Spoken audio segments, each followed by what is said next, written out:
I'm here with BJ Baldwin. BJ, what kind of changes did you have to make to this truck for the beginning of the season? We've been trying to figure out a schedule to make a few different changes. I've been running the small block when a lot of the other top-tier competitors have been running the big block for about 2 years, and just got the chance to put it in, have like a little window. It's about 2.5 months of upgrades. So we got a new dash, all new engine management systems, new 10.5-inch ring gear, which is much stronger.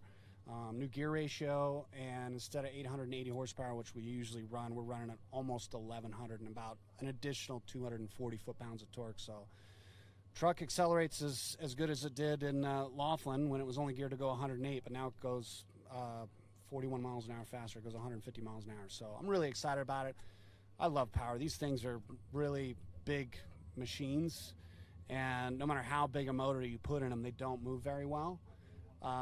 But you know, having an extra 200 horsepower is definitely going to be useful here this year. Well, good luck out there, and can't wait to see what you can do. Thank you. Back to you. As we get set to blast Baldwin off the line. What a start to the season we're witnessing. I love it, guys. Mid-January.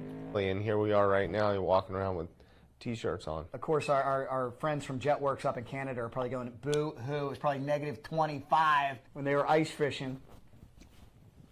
Black Rifle Coffee Company. That will keep you warm as BJ Baldwin tries to make his way around this corner cleanly. Whoa! Did he keep her on four-wheel? I couldn't see. Disappeared into a cloud of dust. He's moving. Backing it in right there, though.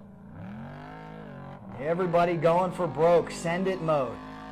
And this is not the pace we will see right out of the gate tomorrow for most of these racers, because they know you just simply, you can't run this type of pace for 425 miles. You can for 4. It's a good warm-up, though, for Osborne's Wash. And, Brian, we heard it from UTV racers, motorcycle racers. Nice. You put enough vehicles over it in a race mode, it just gets choppy. First it starts with chop, and then the chop